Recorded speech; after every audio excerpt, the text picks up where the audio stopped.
Vamos a ver el día de hoy el texto de Primera de Juan, capítulo 2, verso del 1 al 2.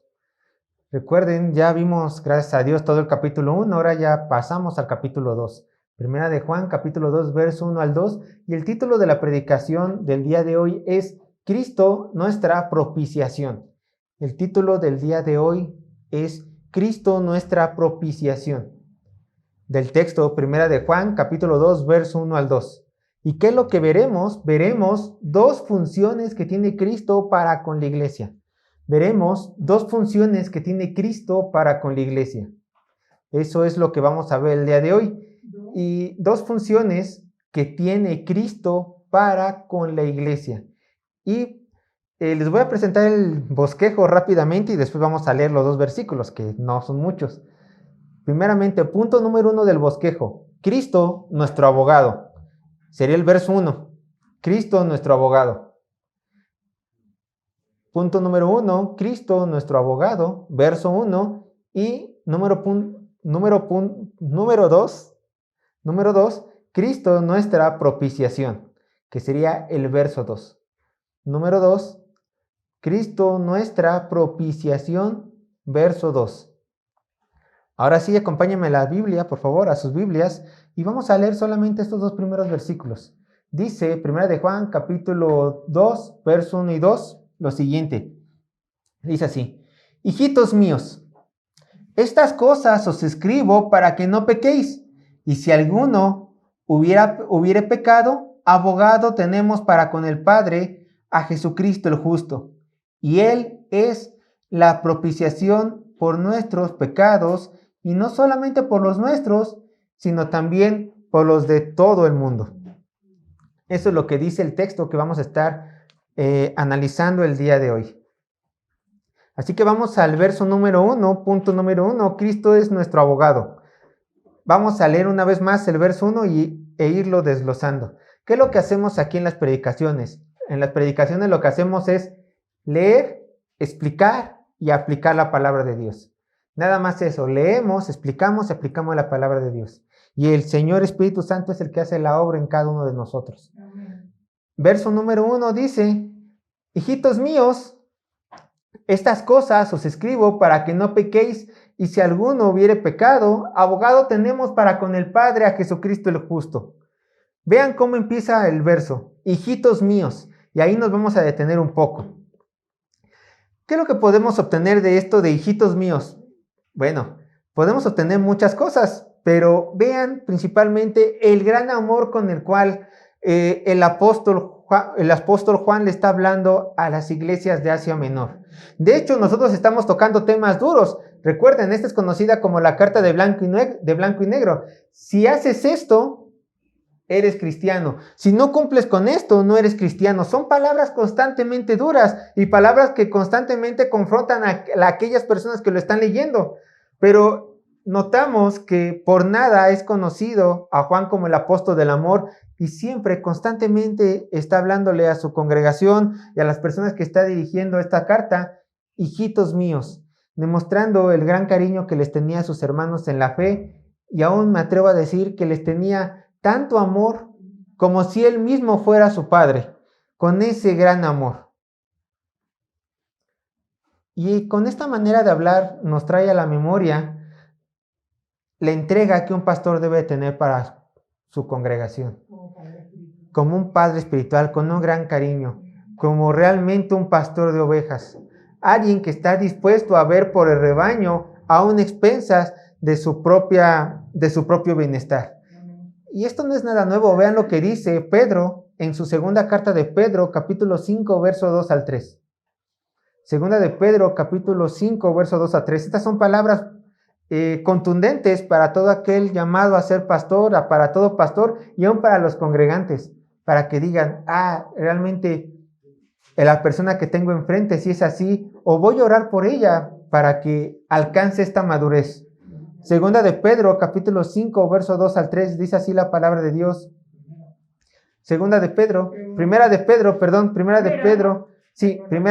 capítulo 5, verso 2 al 3, dice: apacentad la grey de Dios que está entre vosotros, cuidando de ella, no por fuerza, sino voluntariamente, no por ganancia deshonesta, sino por ánimo pronto, no como teniendo señorío sobre los que están a vuestro cuidado, sino siendo ejemplo de la grey.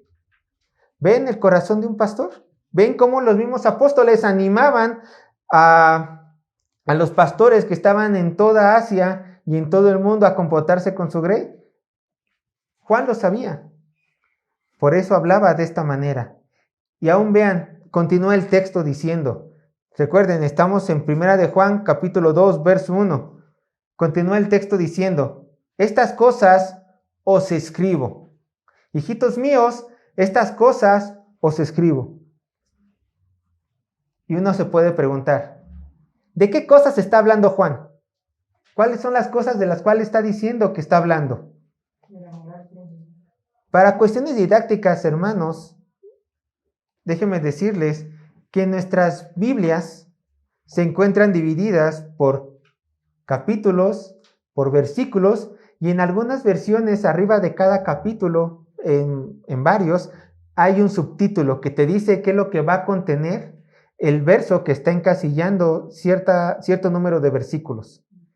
Esto es por cuestiones didácticas. Pero en los manuscritos más antiguos, en los manuscritos más confiables, ninguna carta, ningún libro posee los subtítulos, posee los capítulos, ni mucho menos tiene versículos.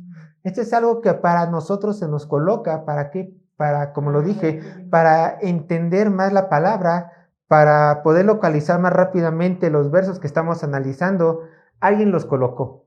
Por lo tanto, estas divisiones que nosotros vemos en nuestras Biblias simplemente no son inspiradas. Créanme que nosotros haríamos mayor bien a nuestro estudio de la palabra y a nuestra lectura bíblica si ignoramos los subtítulos, si ignoramos los capítulos, si ignoramos los versículos. ¿Por qué? Porque muchas veces el autor original, en este caso Juan, lo vamos a ver, está desarrollando una idea y alguien simplemente, que no es el Espíritu Santo, dijo, a mi criterio, los estudiosos, a mi criterio, aquí se corta la idea, voy a poner otro capítulo, voy a abrir otro capítulo, en este caso el capítulo 2, y Juan ya está desarrollando otra idea. ¿Qué creen? Les voy a decir una cosa, la mayoría de los capítulos y versículos que según están allí para ayudarnos a separar las ideas de la palabra de Dios, realmente no lo están haciendo bien. ¿Por qué? Porque nuestra mente dice, ya pasé al capítulo 2, lo que está atrás ya no importa, voy a seguir leyendo porque ya es una idea nueva. No, hermanos, recuerden, siempre todas las cartas del Antiguo Testamento y del Nuevo Testamento, todos los libros, tienen una idea continua. Entonces haríamos bien en ignorar esto. Y ustedes dirán, bueno, Sergio, ¿por qué te la pasas diciendo esto? Porque estas cosas de las cuales Juan está hablando no las vamos a encontrar posteriormente, las vamos a encontrar anteriormente. Juan ya las mencionó en Juan capítulo 1, versos 5 al 10, y lo vimos la semana pasada. Vamos a leer estos versos para que tengamos en mente de qué está hablando Juan. Vamos a 1 de Juan capítulo 1, versos 5 al 10. Estas cosas os escribo, estas cosas que escribió Juan. Dice, 1 de Juan capítulo 1, versos 5 al 10. Dice así la palabra de Dios. Este es el mensaje que hemos oído de él y os anunciamos. Dios es luz y no hay ninguna tiniebla en él. Si decimos que tenemos comunión con él y andamos en tinieblas, mentimos y no practicamos la verdad. Pero si andamos en luz, como él está en luz, tenemos comunión unos con otros, y la sangre de Jesucristo, su Hijo, nos limpia de todo pecado. Si decimos que no tenemos pecado, nos engañamos a nosotros mismos y la verdad no está en nosotros. Si confesamos nuestros pecados, Él es fiel y justo para perdonar nuestros pecados y limpiarnos de toda maldad. Si decimos que no tenemos pecado, le hacemos a Él mentiroso y la palabra no está en nosotros. Estas son estas cosas que ella escribió. Yo se los voy a resumir en 3 puntos, yo se los resumo en 3 puntos. Dios es luz. 2, el creyente genuino anda en la luz. Y 3, en la confesión de pecados hay perdón. Esos A grandes rasgos serían los 3 puntos encontrados en estos versículos. A grandes rasgos. Entonces, estas cosas son las cosas que el apóstol escribió con un propósito específico. O sea, todo lo que hemos visto en el capítulo 1, primera de Juan, capítulo 1, versos 5 al 10, esas cosas las escribió Juan con un propósito. Y las dice, ahora sí, primera de Juan, capítulo 2, verso 1, ahí mismo las dice, vean, hijitos míos, estas cosas os escribo con un propósito, para que no pequéis. Ahí está el propósito, para que no pequéis. Por la forma en la cual está escrito esta frase, para que no pequéis, Juan realmente le está diciendo a su audiencia que él les mostró las verdades antes mencionadas, recuerden verso 5, verso 10 de capítulo 1, para que la verdad les anime a ¿qué? A no pecar. Para que esta verdad les animen a no pecar. Pero, una vez más, por la forma como está escrita, los anime a no pecar, ni ocasionalmente, ni de forma constante. De plano, Juan les está diciendo, no pequen, no pequen. Ya que tienen este conocimiento, no pequen, no pequen. Y aquí saldría la pregunta, ¿qué es pecado?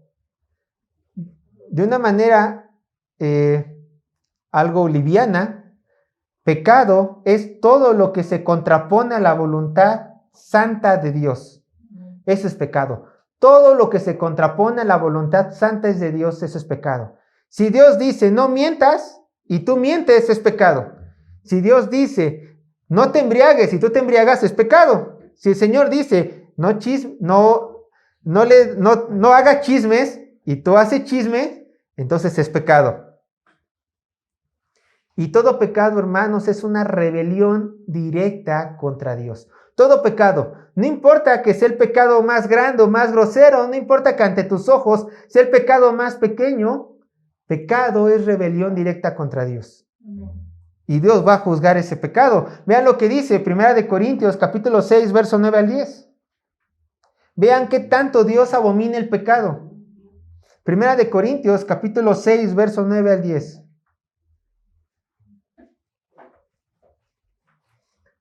Lo repito una vez más y lo leo. 1 Corintios capítulo 6, verso 9 al 10. Dice así. No sabéis, dice Pablo, ¿no sabéis que los injustos no heredarán el reino de Dios? No erréis, o sea, no te equivoques.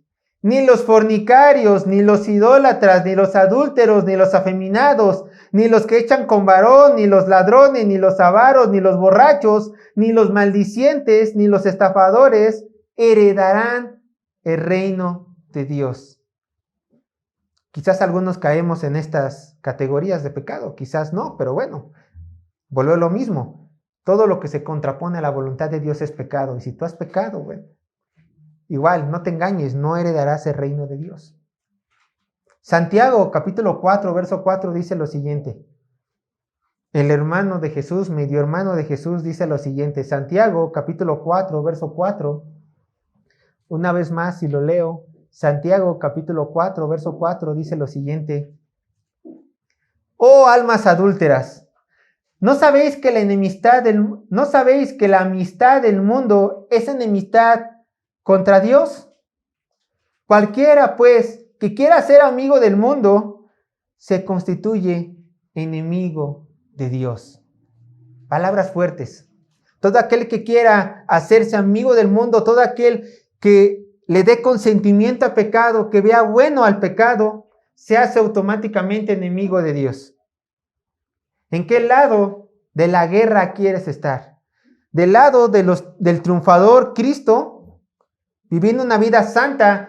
Tomo palabras de Juan, una vida caminando en la luz porque tu Padre es luz. ¿O quieres estar en la balanza de los perdedores junto con Satanás, viviendo en tinieblas y gozando temporalmente los placeres carnales que Él te ofrece mientras estés con vida? Que quede claro, hermanos, que quede esto claro. Nuestro Señor no desea que ninguno de sus hijos practique de ninguna forma el pecado. No lo desea. ¿Por qué? Porque la iglesia de Cristo está llamada a vivir vidas santas.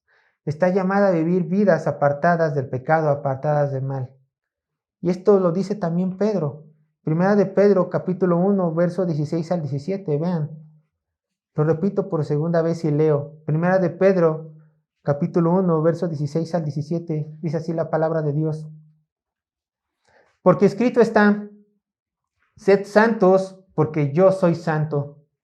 Juan dijo, caminen en la luz porque Dios es luz. Dice verso 17, y si invocáis por Padre a aquel que sin acepción de persona juzga según la obra de cada uno, conducíos en temor todo el tiempo de vuestro peregrinaje. Condúcete con temor. No es que todo el momento tengas miedo, no. Se está refiriendo a que si la salvación es tan gloriosa como realmente lo es, no la vas a manchar. No vas a manchar tus vestiduras. Vete caminando con cuidado para no manchar las santas vestiduras que ya te han dado con el pecado de este mundo. Vete con ese temor, caminando poco a poco sobre este mundo. Pero, aunque es una realidad, y lo vimos la sesión anterior, que es una realidad que Dios, nuestro Padre, no quiere que ninguno de sus hijos pequen, también a la luz de las Escrituras, no porque lo digo yo, sino a la luz de las Escrituras, vemos que es inevitable que sus hijos caigan en pecado. Es inevitable. Sin duda, podemos identificarnos con las palabras del apóstol Pablo, porque no hago el bien que quiero, sino el mal que no quiero, eso hago. Y si hago lo que no quiero, ya no lo hago yo, sino el pecado que mora en mí. Y podemos seguir con esas palabras.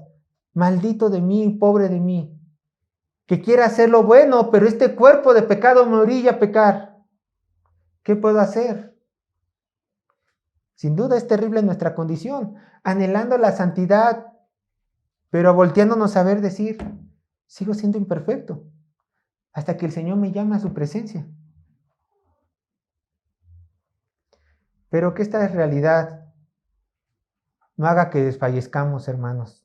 Al contrario, sí, es verdad que somos pecadores, pero el apóstol Juan una vez más nos ha dado palabras de aliento en medio de nuestra condición pecaminosa.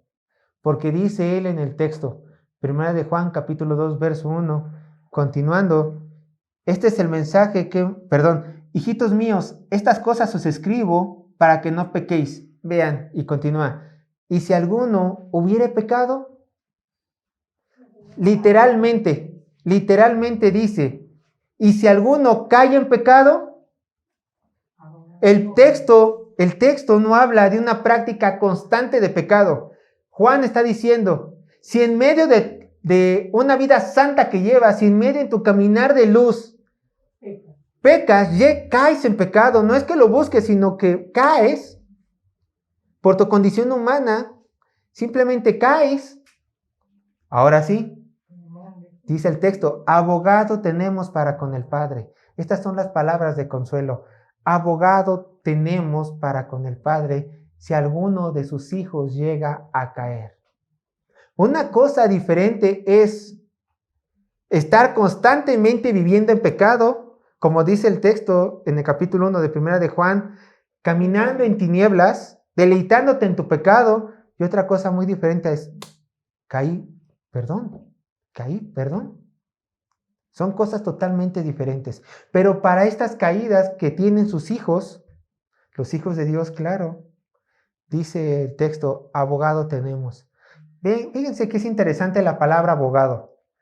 Abogado viene del griego paracleto. Esta es la palabra griega, paracleto. Y se traduce de las siguientes maneras. Tiene varias traducciones. Vean, una de ellas, les voy a dar 3. Alguien que está al lado de. Ese es un abogado, un paracleto en el griego. Alguien que está al lado de. También se puede traducir como alguien que está para ayudar. Alguien que está para ayudar. También se puede traducir una persona que intercede y que consuela. De hecho, también al Espíritu Santo se le llama el paracleto, el consolador. Ajá. Entonces tenemos que este abogado es alguien que ayuda, pero no es alguien que ayuda distantemente, sino alguien que está a tu lado, alguien que está dispuesto a consolarte y ayudarte. Ese es un abogado, alguien que también intercede por ti. Y bueno, tiene que interceder, porque a fin de cuentas un abogado se tiene que poner enfrente de un juez. Va a tener que hablar en tu nombre. Por lo menos aquí en México y en Latinoamérica, ¿quiénes son los abogados? Son los expertos en la ley que defienden a sus clientes, mostrando ¿qué? Mostrando evidencia ante el juez que apunte a la inocencia de aquel que están representando. Un abogado eso tiene que hacer. Ya cuando están ante el juez, tiene que mostrar la evidencia que apunta a la inocencia de aquel que están representando. En la vida cristiana, tenemos a Satanás como nuestro constante acusador. Imagínense, quiero que se imaginen esto. Estamos ante un juez. Si han visto novelas, si han visto películas, ya estamos ante el juez. En la otra mesa, y aquí lo estoy describiendo como si fuera, acabo de ver una serie, no acabo de ver, sino ya meses, una serie gringa de abogados. Entonces, más o menos yo me lo imagino así. Aquí está en otra mesa Satanás acusándonos. Nosotros estamos aquí en una mesa. Nuestro Señor nos está defendiendo. Nosotros estamos calladitos. Nuestro Señor nos está defendiendo y enfrente está el Padre. Así, enfrente. Enfrente está el Padre, que es el que nos va a juzgar. Pero miren cómo volteen al lado de ustedes y vean cómo opera Satanás. Ya lo han escuchado 1000 veces. Ya lo han escuchado 1000 veces. Así opera Satanás. Les susurra, les dice al juez y les dice a ustedes: Dios ya no te acepta por tus pecados. Dios ya no te ama porque has pecado. Tu pecado es tan grande que Dios ya no querrá perdonarte. Y descaradamente te lo dice enfrente de Él. Si realmente te dice, fueras tú un cristiano genuino, no estarías cayendo en el mismo pecado 1 y 1000 veces. Eso te dice Satanás. Ese es su trabajo de Satanás. La misión de Satanás es desanimar al cristiano y con esto lograr que el cristiano se aleje del Padre. Si Satanás logra desanimarte, si Satanás en tus acusaciones que te susurra al oído logra que realmente te desanime en tu vida cristiana, ya ganó él. Muy difícilmente un cristiano que se desanima busca al Padre. ¿Por qué? Porque estamos mal acostumbrados.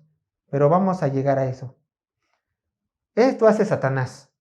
Trata de desanimarte. ¿Para qué sigues? ¿Para qué lees la Biblia si vas a seguir pecando? ¿Para qué vas a la iglesia? Nunca cambias. Ni tu familia te quiere, ni tu familia ve resultados. ¿Lo ven? Pero Dios en su misericordia, lejos de alejarnos, como Satanás nos hace creer que Dios nos va a alejar por nuestro pecado, Dios siempre con los brazos abiertos dice: ven a mí, ven a mí. No le hagas caso al acusador. Cristo que está al lado dice: hazme caso a mí. Hazme caso que yo soy tu abogado. Hazme caso que yo soy tu consolador. El Padre está dispuesto a perdonarte. Yo estoy dispuesto a perdonarte, dice Cristo. Pero ven a mí. No te desanimes. No corras al lado contrario, dice el Señor. Y es bueno que tengamos este abogado. ¿Por qué? Porque vean conmigo Hebreos capítulo 4, verso 15 al 16. Este abogado, Hebreos capítulo 4, verso 15 al 16, este abogado nos entiende también, porque Cristo no solamente es 100% Dios, también es 100% hombre. Y vean qué tanto nos entiende nuestro Señor. Hebreos capítulo 4, verso 15 al 16. Yo lo leo. Dice así la palabra de Dios: porque no tenemos un sumo sacerdote que no pueda compadecerse de nuestras debilidades, sino uno que fue tentado en todo según nuestra semejanza, pero sin pecado. Y vean lo que dice el texto: acerquémonos pues confiadamente al trono de la gracia. ¿Para qué? Para alcanzar misericordia y hallar gracia para el oportuno socorro. ¿En qué situación, Sergio? En la aflicción y en el pecado. Acércate al trono de la gracia, porque tenemos un abogado que es semejante a nosotros. que te entiende. Nunca pecó, pero te entiende porque humano estuvo aquí en la tierra. Él es 100% hombre. Te entiende y tiene las fuerzas para ayudarte porque es Dios. Cristo, nuestro abogado. ¿Se dan cuenta? Dios quiere que te acerques a Él y Satanás quiere que te alejes de Dios. Park Washer dice que muchos cristianos cuando pecan, igual que Adán, cuando Adán pecó, ¿qué fue lo que hizo? Fue a esconder. ¿De qué? De la presencia de Dios. Se fue a esconder, diciéndose a sí mismo, los cristianos que se esconden cuando pecan, y puede ser que pequen feo, groseramente contra Dios, dicen cuando se esconden, cuando mejore mi conducta, cuando arregle esto malo que esté en mí, ya podré volverle a dar la cara a Dios. Esto dice el cristiano inmaduro. Esto dice el cristiano que no conoce a su Señor. Quiere que con sus obras ganarse el derecho de estar en la presencia del Padre. Ridículo. Y triste a la vez, porque nunca va a ser así. ¿Qué dice Dios? ¿Cuál es la actitud correcta? El cristiano maduro cuando peca, y aun cuando peca feo, en lugar de correr a esconderse, va ante el Padre, va ante el trono de la gracia y le dice, Señor, aquí estoy. Pequé contra ti, pequé contra mis prójimos. Límpiame, por favor. Límpiame. Te suplico que me limpies. Ya estoy arrepentido. ¿Qué hará Dios? Tan grande es su amor que Él nunca va a decir, estás sucio, aléjate. Él va a decir, sí, hijo mío, sí, hija mía, te voy a limpiar. Pero quiero que te esfuerces más. Obviamente el cristiano va a decir, sí, Padre, y se va a esforzar para no volver a pecar. Pero aún así, cada vez que estemos sucios, podemos ir a su presencia. Tan grande, tan ancho y tan profundo es el amor de nuestro Señor. Así es Él. Así es Él. Ahora, continuando con nuestro texto, hermanos, te voy a decir los argumentos que Cristo usa a nuestro favor como nuestro abogado. Te los voy a decir. No es un secreto. ¿Cuáles son los argumentos? Si Cristo es mi abogado, ¿cuáles son los argumentos que Él ocupa a mi favor para defenderme? Dice el texto, ¿no? Abogado tenemos para con el Padre a Jesucristo el justo. Y ahí termina el verso número 1. Una vez más volvamos a imaginarlo, vamos a ocupar nuestra imaginación. Una vez más. Recuerden, bueno, a mi derecha, ¿no? Ustedes pueden poner a su derecha está la mesa, ahí está Satanás como el fiscal. Aquí no sé cómo se diga en México, en Estados Unidos me temo que es fiscal, aquí no sé, la contraparte, Satanás. Está Satanás, estás tú, está Cristo al lado de ti como tu abogado, está el Padre. Satanás ya dio todos sus argumentos, ahora le toca a nuestro abogado, el justo, el Cristo, presentar sus argumentos de defensa ante nuestro Padre. ¿Ustedes qué se imaginan? ¿Qué creen? Piénsenlo, no lo digan. Recuerden, estamos en la predicación, ese estudio. ¿Qué argumentos crees que usa a tu favor para que te permite a ti estar en la gloria? Recuerden, este juicio es eterno. O Satanás gana y tú irás al infierno, o Cristo gana y tú vas a ir al cielo. ¿Qué argumentos crees que Él ocupe? Cristo como nuestro abogado personal, individual de cada uno de sus hijos, sabe, y Él sabe, pongan atención, sabe que no puede apelar a vuestras buenas obras para que estemos enfrente de Dios. Un abogado en el mundo diría, este argumento de que Él es bueno, se lo mostraría al juez. Pero Cristo dice, yo no le puedo mostrar eso. ¿Por qué? Porque al que estoy defendiendo es malo. O sea, a la persona que estoy defendiendo es mala. Y además, el juez que está enfrente de mí es justo. Y Él no acepta nada malo, nada pecaminoso. Vean Isaías 64, verso 6. Vean cómo son nuestras obras delante de Dios. Isaías capítulo 64, verso 6. Isaías 64, verso 6.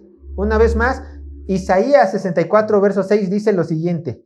Todos nosotros somos como suciedad y todas nuestras justicias como trapo de inmundicia. Y caímos todos nosotros como la hoja y nuestras maldades nos llevaron como viento. Tú eres malo, tus obras son malas y Dios no está dispuesto a escuchar ni aceptar tus obras malas como juez. Entonces, si Cristo como nuestro abogado no puede presentar nuestras obras malas delante del juez que es nuestro Padre, ya que si presenta nuestras obras malas en lejos de heredar la vida eterna, nos llevará a la muerte, nuestro abogado, que también es nuestro Salvador, presentará al Padre, ¿qué? Sus propias obras. Cristo el justo. Por eso dice el texto, abogado tenemos para con el Padre, Cristo el justo. Va a decir, Sergio, no voy a presentar tus obras. Permíteme presentar las mías que son válidas ante el juez. La vida perfecta que tú jamás vas a poder vivir, yo ya la viví. Yo ya pagué tu deuda. La paga del pecado es muerte. Tú ya no moriste, yo morí por ti en tu lugar. Le voy a presentar esto al juez y vas a ver que las va a aceptar. Solamente te pido una cosa, ¿qué? Sigue fiel en tu camino. No hagas caso a la oposición, a Satanás. No le hagas caso. Yo soy tu abogado, que te representaré, Jesucristo, el justo. ¿No es maravilloso esto? ¿De qué te vas a preocupar? Obviamente este ejemplo lo pusimos de forma didáctica. ¿Algún día tú compadecerás ante Satanás? En algún sentido, obviamente, nuestro Cristo y en el Espíritu Santo sí están en la presencia de Dios. Bueno, no en algún sentido, realmente, me equivoqué de palabras, realmente Cristo y el Espíritu Santo están intercediendo por nosotros, realmente, pero bueno, tú no estás en la presencia de Dios ahorita. El día que mueras vas a estar en la presencia de Dios y no van a ser tus obras justas las que te salven porque tú no tienes ningunas. Van a ser las obras de Cristo las que te representen. Y en eso tenemos que estar confiados. Solamente tenemos nosotros que ¿qué? Seguir adelante en nuestro camino, haciendo a un lado el pecado y creyendo realmente a Él, nuestro abogado justo y perfecto. Y teniendo esta idea en mente, vean, vamos a pasar al verso número 2. Pero como solamente tenemos un verso de diferencia, vamos a leerlo para que lo tengamos en mente. Hijitos míos, primera de Juan, capítulo 2, verso 1 y 2. Hijitos míos, estas cosas os escribo para que no pequéis. Ya vimos las anteriores, ¿no? Y si alguno hubiere pecado, abogado tenemos para con el Padre a Jesucristo el justo. Verso 2. Y Él es la propiciación por nuestros pecados, y no solamente por los nuestros, sino también por los de todo el mundo. Fíjense que aquí, y Él, en griego se puede traducir, y Él mismo, o sea, Cristo, y Él mismo, diría el texto en griego, y Él mismo en el verso 2, es la propiciación por nuestros pecados. Antes de avanzar, vean, nuestros. Juan escribe nuestros. Entonces, Juan te está incluyendo. No es como la Iglesia Católica quiere decir, los apóstoles están allá arriba y nadie los puede tocar porque son perfectos, ellos dejaron de pecar. No, Juan sabía su condición. Juan sabía que era pecador, entonces, si es pecador y va a ir al infierno, si va a morir en el infierno, dice, necesito un Salvador. Dice, por eso, Cristo es nuestra, también mía, dice Juan, y nosotros podemos decir lo mismo, es nuestra, ¿qué? Propiciación. Y aquí viene la pregunta, ¿qué es propiciación? ¿Qué es propiciación? La palabra propiciación viene del griego hilasmos. Hilasmos es la palabra griega. Y propiciación también se puede traducir como expiación. Y da a entender la idea. Propiciación es el medio por el cual los pecados son perdonados. Y esta palabra tiene la connotación de apaciguar a alguien que ha sido ofendido. O sea, tú haces una propiciación, tú harías una propiciación, tú harías un sacrificio de propiciación, un sacrificio de expiación para apaciguar la ira de alguien que tú has ofendido. En este caso, esto se ocupaba para los dioses antiguos, para rituales religiosos. Tú haces este sacrificio para apaciguar su ira. Por lo tanto, la propiciación es un sacrificio que se hace para apaciguar la ira de Dios, que se derrama contra ¿quiénes? Contra todo el mundo pecador. ¿Han escuchado la frase de que Dios aborrece el pecado pero ama al pecador? ¿Sí? Bueno, es una mentira. Dios odia el pecado y odia al pecador no arrepentido. Vean, Salmo 5.5, vean lo que dice, Salmo 5.5. Voy a leer el verso, Salmo 5.5, dice así la palabra de Dios. Los insensatos no estarán delante de tus ojos. Escuchen, aborreces a todos los que hacen iniquidad. Aborreces a todos los que hacen pecado. Dios aborrece al pecador, claro, lo estamos leyendo. Vamos 2 salmos más adelante, Salmo 7.11. Salmo 7.11. Salmo 7.11, dice así la palabra de Dios. Dios es juez justo. ¿Todo bien? Dios es juez justo. Y Dios está airado, enojado contra el impío, o sea, contra el pecador todos los días. Dios está enojado contra el pecador todos los días. Todos los días. ¿Por qué? Porque el pecador ha ofendido ¿a quién? A su persona de Dios. ¿Y qué va a pasar con estos pecadores? Levítico 5:17.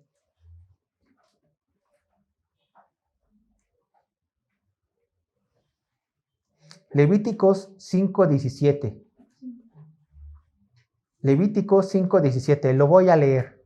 Finalmente, si una persona pecare o hiciera alguna de todas aquellas cosas que por mandato de Jehová no se han de hacer, aun sin hacerlo a sabiendas, es culpable y llevará su pecado. Y de acuerdo con Romanos 6:23, la paga del pecado es muerte. Porque ofenden al Todopoderoso. ¿Se dan cuenta? Por eso es necesario que se haga, que se hiciera un sacrificio, una propiciación, que se llevara a cabo una propiciación. Dice el texto, y él mismo, o sea, como lo leímos, si él mismo, o sea, Cristo, es la propiciación por nuestros pecados. Cristo no solo es el que propicia, o sea, el que hace el sacrificio, como sumo sacerdote, sino que Cristo, él mismo es ¿qué? La propiciación, o sea, Cristo es el que hace el sacrificio y el sacrificio mismo. Un comentarista llamado Rodríguez Molero escribe lo siguiente, cito, al decir que Él es propiciación, ya se indica que Jesucristo es ambas cosas a la vez, propiciador y propiciación, sumo sacerdote y víctima. Lo primero es obvio, pues el oficio de abogado lo incluye. En cambio, lo segundo, que sea propiciación, no es tan obvio, pues muy rara vez un abogado se ofrece a sí mismo en sacrificio como propiciación por su defensor. Regresando al ejemplo, el juez le dice al abogado, ¿estás consciente que a tu representante como pecador tiene que pagar con la muerte? Y nuestro abogado dice, claro, juez, que mis buenas obras se le sean imputadas, transferidas a él sin que las haya hecho, y su delito yo lo pago en la cruz, que yo muera en su lugar. Y y Dios dijo que así sea, que así sea. Por eso tú puedes vivir, y por eso Cristo murió en la cruz. Vamos a Hebreos capítulo 9, verso 11 al 14. Sangre tenía que ser derramada, o la tuya o la de Cristo, y bendito sea Dios que ha dado a su Hijo.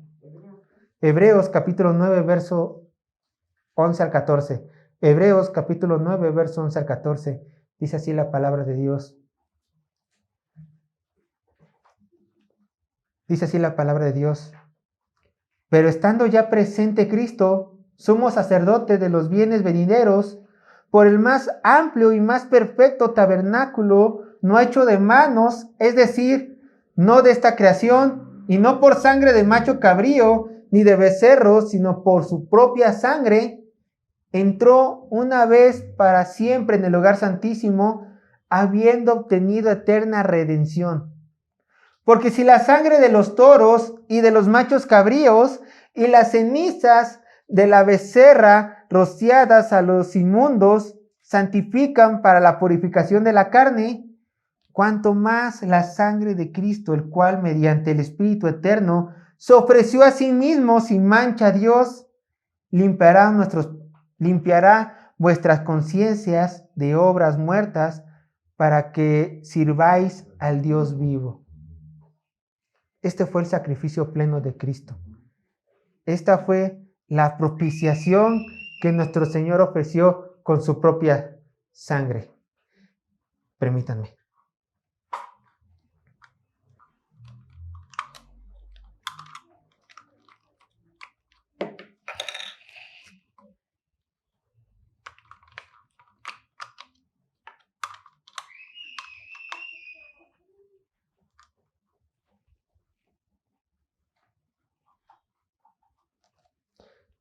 Hermanos, realmente era necesario que se diera la propiciación.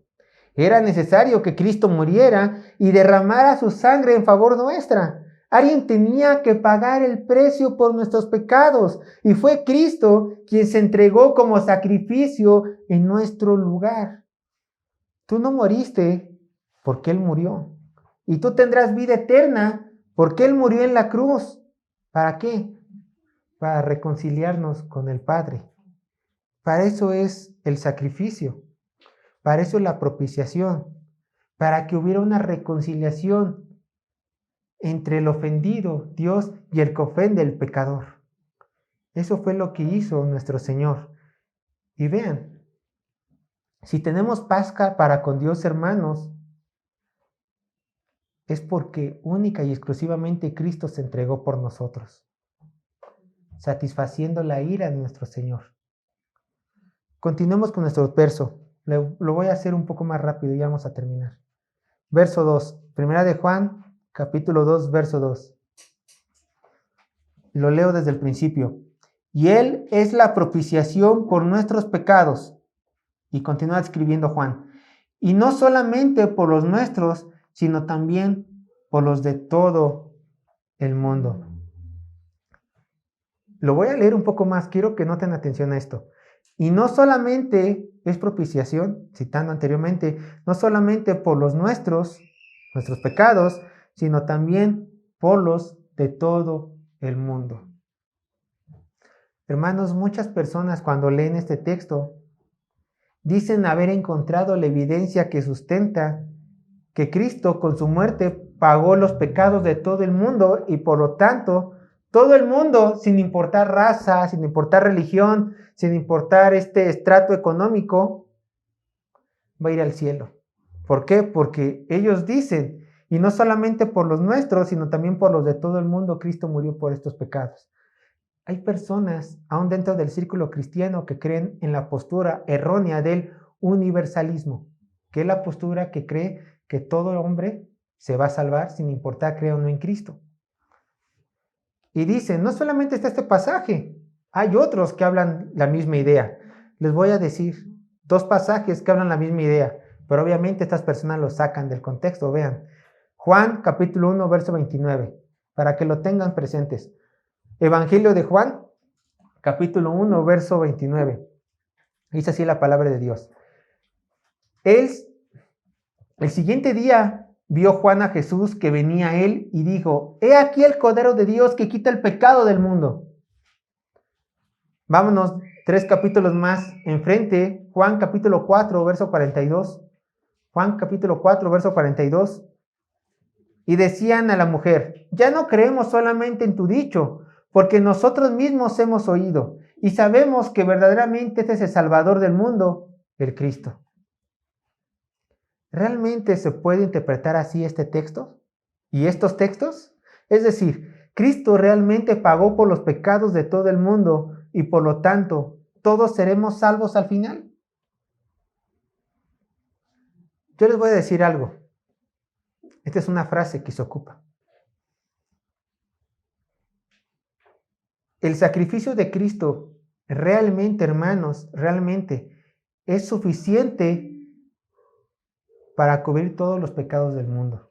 Realmente es suficiente.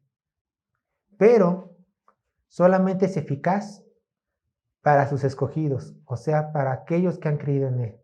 Se los voy a explicar detalladamente.